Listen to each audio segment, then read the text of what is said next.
Hello दोस्तों, veterans नमस्कार। मैं दीवान सिंह। मैं आपको बताना चाहूँगा कि मेरे कुछ व्यूअर्स ने कमेंट किए हैं और बहुत ही उपयुक्त कमेंट हैं, उनके बारे में मैं बताना चाहूँगा। कुछ तो बैंक पेंशन अपडेशन से संबंधित हैं, कुछ डीए न्यूट्रलाइजेशन से हैं, और एक और कमेंट है आर्मी का जो एक्स 62 का जो केस है। तो सबसे पहले मैं उसी के बारे में बताता हूँ। बार बार उनका कमेंट आ रहा है। ये सत्येंद्र सिंह जी पूछ रहे हैं कि साहब इसके बारे में क्या हुआ, जो एक्स 62 केस EFT में और सुप्रीम कोर्ट में चले हुए हैं। सत्येंद्र जी, मैं आपको बताना चाहूँगा, मेरे पास जैसे ही कोई अपडेट होगा मैं आपके पास दे दूँगा। अभी तक इसके बारे में मेरा कोई अपडेट नहीं है और ज़्यादा मैं इस पर ध्यान दे भी नहीं रहा हूँ, क्योंकि EFT का जो मेरा केस था, मैं भी 792 में था, 793 थे। मैंने अपना केस वहाँ से वापस ले लिया, क्योंकि मुझे पता चला कि वहाँ केस नहीं लड़ा जा रहा है, वहाँ एक नाटकबाजी हो रही है। अब आप बता रहे हो कि ये अभी 1 अगस्त को है, तो यदि कोई वहाँ से अपडेट आएगा तो निश्चित रूप से बताएंगे। सुप्रीम कोर्ट में जो केस चले हुए उनके बारे में अभी तक मेरे पास कोई अपडेट नहीं है, शायद इसलिए मैं आपको नहीं बता रहा था। अब मैं आता हूँ बैंक पेंशन अपडेशन पर। दीपक जी कहते हैं, can we expect 100% DA as per CNBC news which came for a few days back. Deepak ji, CNBC की जो न्यूज़ थी 1 साल पहले की, यानी 1 साल पहले से ज़्यादा की, और बाद में उसको प्रसारित किया गया। बाद में प्रसारित किया गया था वो अलग बात थी, लेकिन जो न्यूज़ थी वो 100% सही थी, क्योंकि IBA और UFBU में एग्रीमेंट हो चुका था कि इनका जो DA का न्यूट्रलाइजेशन है उसको कर दिया जाए, नेशनल पैटर्न पर कर दिया जाए, इसमें कोई शक नहीं है। और इसके कैलकुलेशन भी इवन जो बहुत ज़्यादा वीडियो बनाते हैं आमिया कुमार साहब और दूसरे यूट्यूबर से, उन्हें कैलकुलेशन भी डाल दिए थे। ये कैलकुलेशन इनके बनाए हुए नहीं थे, ये कैलकुलेशन हो चुके थे वहाँ IBA और क्या नाम UFBU के बीच में, वो प्रचारित हो रहे थे। अब रही इसकी कि ये होगा या नहीं होगा। सर, ये तो एक ऐसी चीज़ है कि इसको ये रोक नहीं सकते, रोक करके कैसे पड़े, मेरे तो समझ से परे है। हाँ, मैं आपको इतना बता देता हूँ कि 100% DA न्यूट्रलाइजेशन की जगह पे इन्होंने आपको दिया एक्स ग्रेसिया। यदि एक्स ग्रेसिया पेंशन के नाम पे देते तो हर साल इसको रिवाइज करते और थोड़ी बहुत इसकी अमाउंट बढ़ाते। इन्होंने कैलकुलेट किया कि हम इनको एक्स ग्रेसिया दे देते हैं, और जो एक्स ग्रेसिया का जो अमाउंट है और DA न्यूट्रलाइजेशन का जो अमाउंट है वो दोनों में फ़र्क है, क्योंकि DA न्यूट्रलाइजेशन में ज़्यादा पैसा देना पड़ता है, इसमें कम देना पड़ता है, और उससे पेंशनर को संतुष्टि नहीं होती। इन्होंने सोचा एक्स ग्रेसिया से कोई संतुष्टि हो जाएगी। तो ये खेल खेला हुआ था ना, ये खेल तो खेल ही रहे, पेंशन अपडेशन पर खेल रहे हैं, 100% DA न्यूट्रलाइजेशन पर खेल रहे हैं। ये तो खेल खेलने का ही नहीं है। ये कैसे रोक करके बैठे हुए हैं? मतलब जब देश में 1 नेशन 1 इलेक्शन की बात होती है, 1 राशन कार्ड की बात होती है, ये भैया 2 DA के रेट इन्होंने क्यों रखे हुए हैं? CNBC की न्यूज़ बिल्कुल सही थी 1 साल पहले, और इनमें यदि एग्रीमेंट हुआ तो एग्रीमेंट हुआ था, वो बिल्कुल सही है।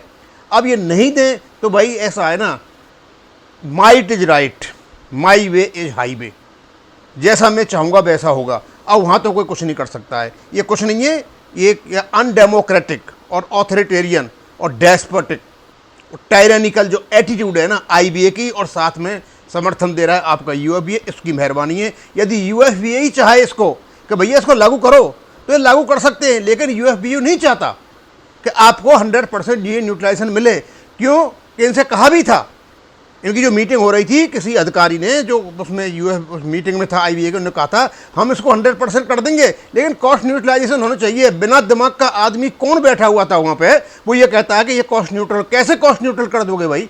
पता नहीं कैसे कैसे लोग मतलब IBM भरे हुए हैं। इस प्रकार का मतलब इस प्रकार की बात कहना, एक तो शर्म नहीं आई, और शर्म भी आती तो ये तो होता कि मैं कह क्या रहा हूँ कम से कम, कि कॉस्ट इफेक्टिव, कैसे कॉस्ट इफेक्टिव हो जाएगा भाई, कि कॉस्ट बढ़े नहीं और तुम क्या नाम है ऐसे ही कर दोगे। ये इनकी जो चालें हैं ना सारी की सारी ये इस प्रकार की हैं। अब इनकी टेंडेंसी को, इनकी मानसिकता को आप खुद ही पढ़ सकते हो किस प्रकार के लोग हैं, और ये सारी परेशानी हो रही है। और मैं आपको बताना चाहता हूँ, ये जो DA न्यूट्रलाइजेशन की जो बात है ना भैया, अकेला आदमी कुछ नहीं कर सकता, क्योंकि आपका डिपार्टमेंट ऑफ फाइनेंशियल सर्विसेज, ये बैंक के अपडेशन की बात है। दूसरा, और आपने देखा हो कुछ दिन पहले जंतर मंतर पर ये आर्मी वाले बहुत ज़्यादा हल्ला मचा रहे थे, वहाँ डिपार्टमेंट ऑफ एक्स में वेलफेयर करता है। ये जो डिपार्टमेंट है, यहाँ पर जो ब्यूरोक्रेट्स बैठते हैं भैया, उनसे आप निगोसिएशन करके किसी उस पर पहुँच सकते हो। अब जैसे आर्मी वालों ने क्या किया सारे इकट्ठे हो गए, ऑफिसर्स उसमें थे नहीं, क्योंकि इनको जो राइट्स थे फंडामेंटल वो इनके सस्पेंडेड रहते थे ड्यूरिंग सर्विस के। बाद में ये फ्री हो गए, आज़ादी मिल गई, उस आज़ादी में ये ऐसा कुछ कर बैठे आज इनको कोई नहीं पूछता है। ये इन्होंने सोचा कि हम सबको दबा लेंगे, जैसे पाकिस्तान को दबा लेते हैं बॉर्डर पर, यहाँ भी दबा लेंगे। भाई यहाँ तुम क्या दबाओगे, यहाँ तो बातचीत से काम निकलेगा। अब बातचीत का इनके पास कोई मादा था नहीं, जानकारी थी नहीं, बस उल्टी सी गाली दे दे करके ये हुआ। और कुछ ऐसे संगठन थे कि उसी बीच में उनको पता था लोगों को इकट्ठा कर करके मतलब पैसा कमा गए, और अब तो खैर नहीं कमा रहे हैं। लेकिन मुझे एक बात लगा था, CBPRO की एक हड़ताल हुई थी, स्ट्राइक हुई थी जंतर मंतर पर, वहाँ कोई भी आदमी पैसा इकट्ठा नहीं कर रहा था। लेकिन आर्मी के जितने भी संगठन इकट्ठा होते हैं वहाँ सबको पैसा देते हैं, बड़ी मात्रा में पैसा देते हैं, उनका खर्चा भी निकल जाता है और कोई बचत भी हो जाती है और लोगों को बेवकूफ़ बना जाते हैं। जब तक कोई ऑर्गेनाइजेशन तरीका से, लॉजिकली, DFS से, फाइनेंस मिनिस्ट्री से, IBA तो हाथ रखने देता है, उससे भी हो सकती हैं बातें, और CLC से बात नहीं करेगा, तब तक कोई भी रास्ता नहीं निकल रहा है। अदरवाइज कोर्ट में तो केस पड़े ही है। अब कोर्ट में केस पड़े, वहाँ से एक रास्ता निकलने की आस है, और कहीं से भी नहीं निकलता है तो उसके बाद में IBA UFB वही आपका एक्सप्लॉयटेशन करेंगे, जैसे चाहेंगे वैसे देंगे। तो ये तो अपना हक बनता है भाई 100% यूटिलाइजेशन, इसको तो करना चाहिए, इसमें तो शर्म ही नहीं होनी चाहिए इनको, पर क्या करें, कर रखा है इन्होंने ऐसे ही। और एक है नरेश कुमार निशा, क्या दुनिया भर की कहानी, रोज़ गाने से पेंशनर को लाभ मिलने वाला है। अब ये आदमी बहुत ही डिमोटिवेटिंग है, और मैं भी हूँ। रोज़ाना, सही बात है, रोज़ाना का गीत आता है पेंशन अपडेशन, लेकिन आप बंद भी तो नहीं कर सकते हो, क्योंकि जब तक पानी बह रहा है तब तक ही वो पानी है, स्वच्छता है, आशा है। जब पानी स्टैग्नेट हो जाएगा, कोई चर्चा ही नहीं करोगे तो कोई नहीं पूछने वाला, वहाँ से भी बदबू आना शुरू हो जाएगी। नरेश जी, आशा तो हम भी कर रहे हैं, कहानी गानी ही पड़ेंगी डेली, इसलिए रोक गा रहे, इधर से मैटर इकट्ठा करते, इधर से मैटर इकट्ठा करते, पहुँचाते हैं लोगों तक जो कोई आशा लगती है। भाई देखो, कुछ है, होना जाना कुछ नहीं है, एक सारा कोर्ट से होगा। हाँ, मेरे कुछ काफ़ी बड़ी मात्रा में, लगभग 95% से ऊपर, मैं तो 98 क्या 99 ही कहूँगा, एक दो होता है जो उल्टी सीधी बातें कर जाता है। मतलब इनका जो मोटिवेटिंग एटीट्यूड है मेरे व्यूअर्स का, कमाल का है। दीवान सर, आपका पेंशन अपडेशन के प्रयास सराहनीय कदम, आपको साधुवाद, थैंक यू।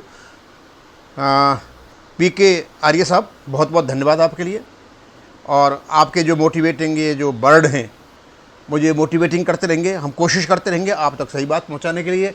और ये है Arun Pandit ji, I very much appreciate the efforts you are taking for pension updating, your thought process is very clear, your genuine concern in untiring efforts are laudable. If necessary, you project your loud thinking 2-3 times a day. Please accept my best wishes. I hope and best your logical thinking will help us find the way to break the ice and solve the long awaited problem. God bless you.